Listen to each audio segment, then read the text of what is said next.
So I was able to check into the DUNET tonight. The host, the net controller is DV7RAR Lloyd, and he copied me 5 by 5 and then 5 by 3 when I checked in, and I am copying him 5 by 7 to 5 by 8 here on my mobile station. I'm using a monobander antenna. It's actually a no brand antenna which I mounted here on my on the side of my car. So I set it up around 45 degrees, so it's a bit easier to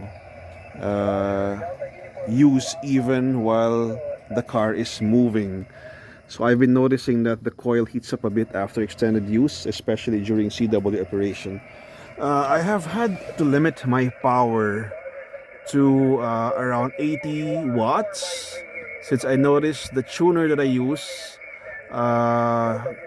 has issues if I am pushing the full power. Maybe there's RF feedback, so sometimes the tuning, the matching doesn't stick.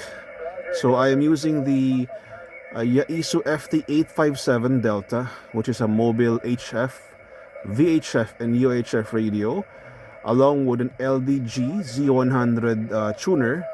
So all of my head units are actually under the vehicle's seat. I'm not sure if you can see it here. I might have to turn on my flash. Okay, so here is the speaker, here is the matcher, and okay.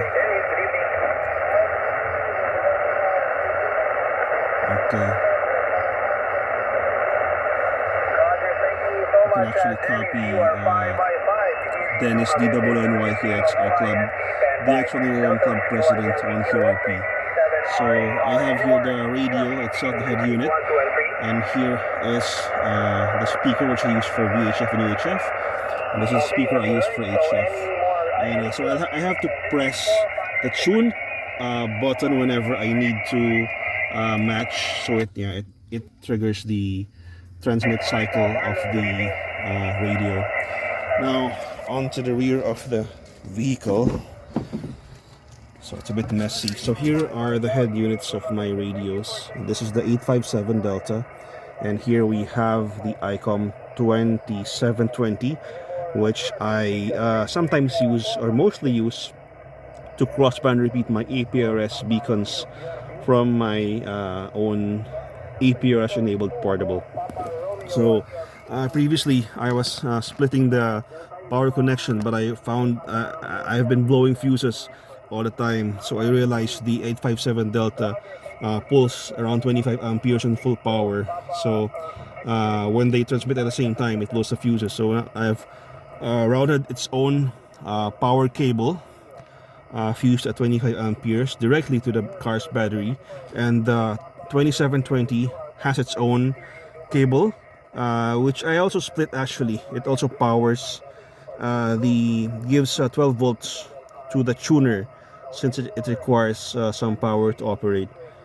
So here you will see the 857D has separate antenna connectors for HF and for the dual band VHF and UHF, and this is for the Icom 2720 dual bander UHF and VHF. So you'll see here my antenna is actually connected to the door. I have two more antennas. This one is a Comet dual bander antenna, and I have another, this one is a Cignus dual bander antenna, the M2UV. So I don't use the long VHF and UHF antennas anymore, since they tend to hit ceilings at parking slots, especially at malls. So usually I only have to adjust my HF antenna, which I can do manually. So what I do is I loosen this up a bit, the wing nut, and then I manually set it down if I need to park the vehicle at a place with low clearance, or if I am at a drive-through with low clearance. So I guess we're getting back to the radio. Yeah, so I've mounted the head unit at the sunglass case of the car. So, and here is the dual bander Icom 2720. Yeah, so I can operate it at crossband. By default it crossbands to the packet frequency in DU1, but of course I can also use it for dual band operation. And this is my Yaesu mic. This is the Icom mic. I have yet to mount it. So this Yaesu mic actually also serves as my keyer. I don't have a keyer yet in the car, so whenever I do CW in the car, I use this as the I use my right hand actually. I use this as a keyer.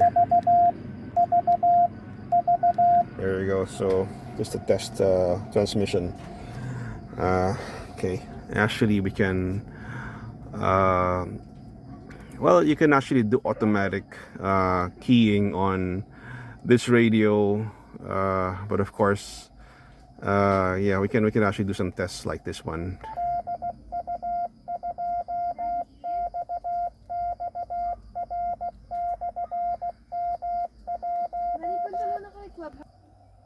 Okay, so now this yeah, in mounting this, the difficulty is actually you know, keeping it in place. I do have the mounting brackets, but I still have to make mount points or screw it in. But fortunately, it fits snugly, and I actually use the dials to hold it in place a bit, right? So I usually just lock my VFO dial and mostly operate on channels.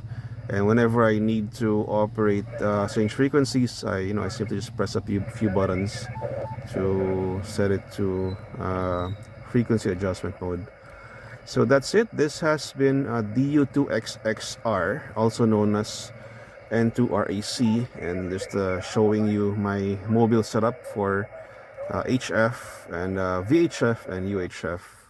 So yeah, this also works on VHF and UHF, and it's actually color coordinated. So VHF is purple, UHF is deeper purple, and yeah, and for example, the 15-meter band is green, the 40-meter band is yellow. Yeah, so at least you have an idea of what band you're. There's a 10-meter band, it's light blue. What band you're on while they're operating on the road. So, but of course, if you're doing CW, best to stop over. If you're doing HF operations, best to find a spot with great propagation.